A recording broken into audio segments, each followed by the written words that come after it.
Malgudi Days by R.K. Narayan. 45 a month.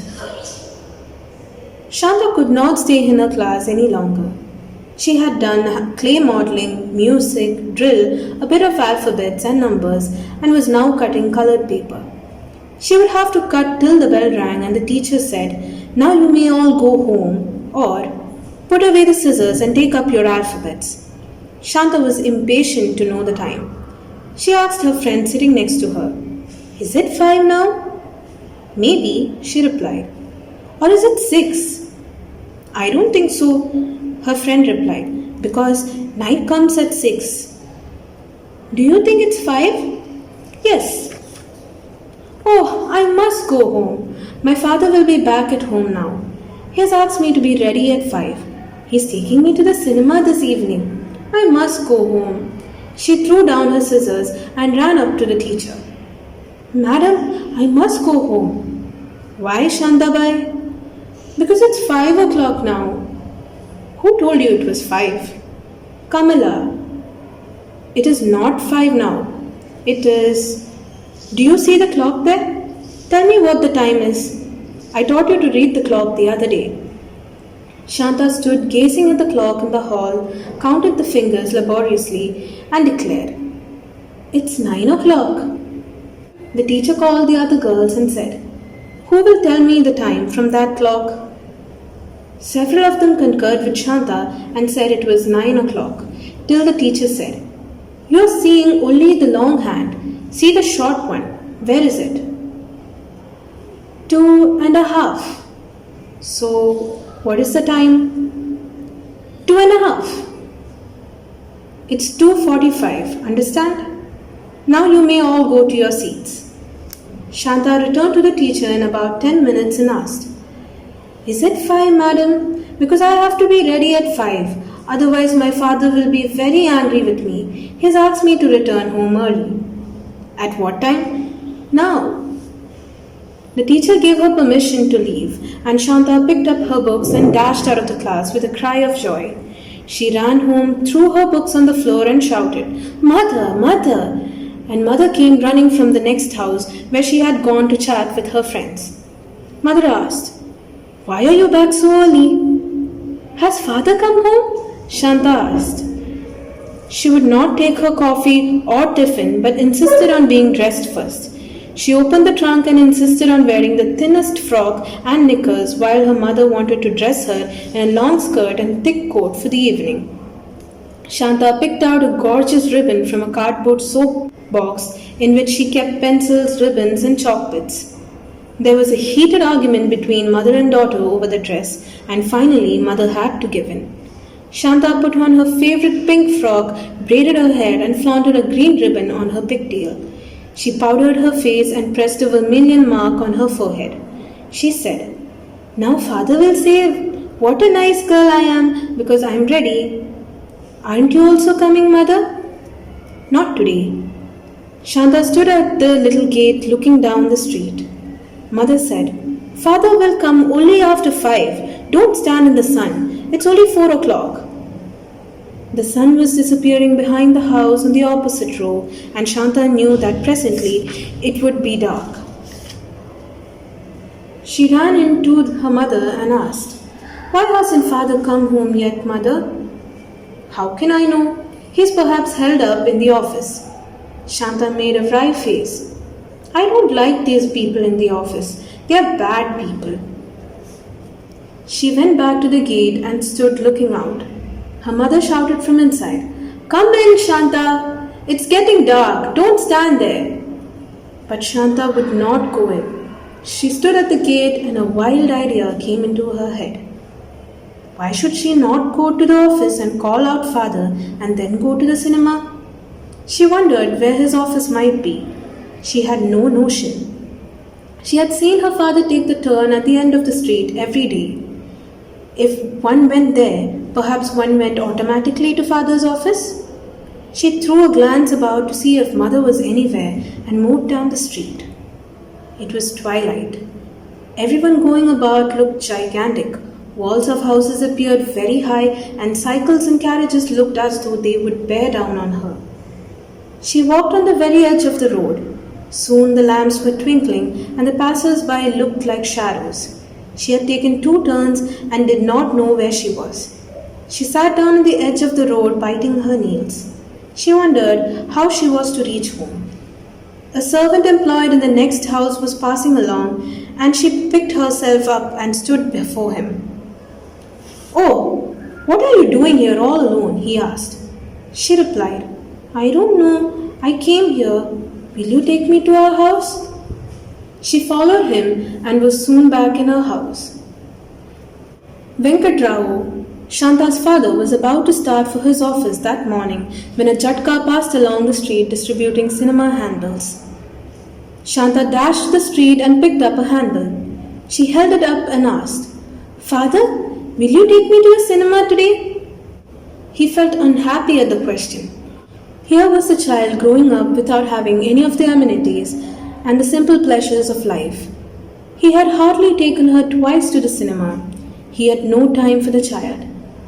While children of her age in other houses had all the dolls, dresses, and outings that they wanted, this child was growing up all alone and like a barbarian more or less. He felt furious with his office. For 40 rupees a month, they seemed to have purchased him outright. He reproached himself for neglecting his wife and child. Even the wife could have her own circle of friends and so on. She was after all a grown-up. But what about the child? What a drab, colourless existence was hers. Every day they kept him at the office till 7 or 8 in the evening, and when he came home, the child was asleep. Even on Sundays, they wanted him at the office. Why did they think that he had no personal life, a life of his own? They gave him hardly any time to take the child to the park or the pictures. He was going to show them that they weren't to toy with him. Yes, he was prepared to even quarrel with his manager if necessary. He said with resolve, "I will take you to the cinema this evening. Be ready at 5. "Really? Mother!" Shanta shouted. Mother came out of the kitchen. "Father is taking me to a cinema in the evening." Shanta's mother smiled cynically. "Don't make false promises to the child." Venkatrao glared at her. "Don't talk nonsense. You think you are the only person who keeps promises?" He told Shanta, "Be ready at 5 and I will come and take you positively. If you are not ready, I will be very angry with you." He walked to his office full of resolve. He would do his normal work and get out at 5. If they started any old trick of theirs, he was going to tell the boss, "Here is my resignation. My child's happiness is more important to me than these horrible papers of yours." All day the usual stream of papers flowed into his table and off it. He scrutinized, signed, and drafted.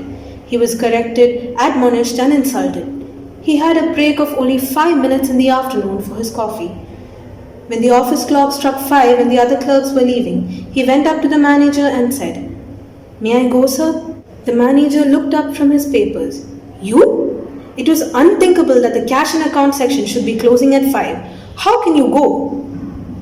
"I have some urgent private business, sir," he said, smothering the lines he had been rehearsing since the morning.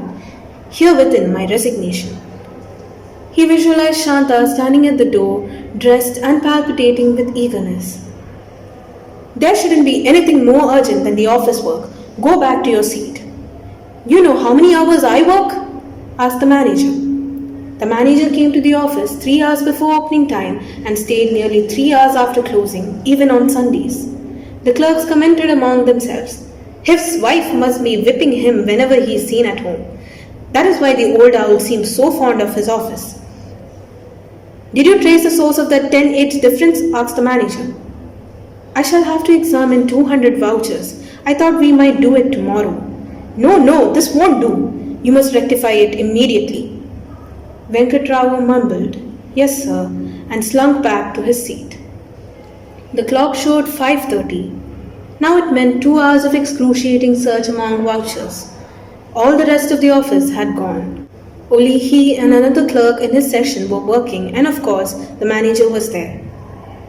Venkatrao was furious. His mind was made up. He wasn't a slave who had sold himself for 40 rupees outright. He could make that money easily, and if he couldn't, it would be more honorable to die of starvation. He took a sheet of paper and wrote, "Herewithin my resignation. If you people think you have bought me body and soul for 40 rupees, you are mistaken. I think it would be far better for me and my family to die of starvation than slave for this petty 40 rupees on which you have kept me for years and years. I suppose you have not the slightest notion of giving me an increment. You give yourselves heavy slices frequently, and I don't see why you shouldn't think of us occasionally. In any case, it doesn't interest me now, since this is my resignation. If I and my family perish of starvation, may our ghosts come and haunt you all your life." He folded the letter, put it in an envelope, sealed the flap, and addressed it to the manager. He left his seat and stood before the manager. The manager mechanically received the letter and put it on his pad. "Venkat Rao," said the manager, "I am sure you will be glad to hear this news. Our office discussed the question of increments today, and I have recommended you for an increment of 5 rupees. Orders are not yet passed, so keep this to yourself for the present." Venkat Rao put out his hand, snatched the envelope from the pad, and hastily slipped it in his pocket. "What is that letter?" "I have applied for a little casual leave, sir, but I think you can't get any leave for at least a fortnight to come." "Yes, sir, I realize that. That is why I am withdrawing my application, sir." "Very well. Have you traced that mistake?" "I am scrutinizing the vouchers, sir. I will find it out within an hour." It was 9 o'clock when he went home. Shanta was already asleep. Her mother said she wouldn't even change her frock, thinking that any moment you might be coming and taking her out. She hardly ate any food and wouldn't lie down for fear of crumpling her dress. Venkatrao's heart bled when he saw his child sleeping in her pink frock, hair combed and face powdered, dressed and ready to be taken out. Why should I not take her to the night show? He shook her gently and called, "Shanta, Shanta." Shanta kicked her legs and cried, irritated at being disturbed. Mother whispered, "Don't wake her up," and patted her back to sleep. Venkatrao watched the child for a moment. "I don't know if it is going to be possible for me to take her out at all. You see, they're giving me an increment," he wailed.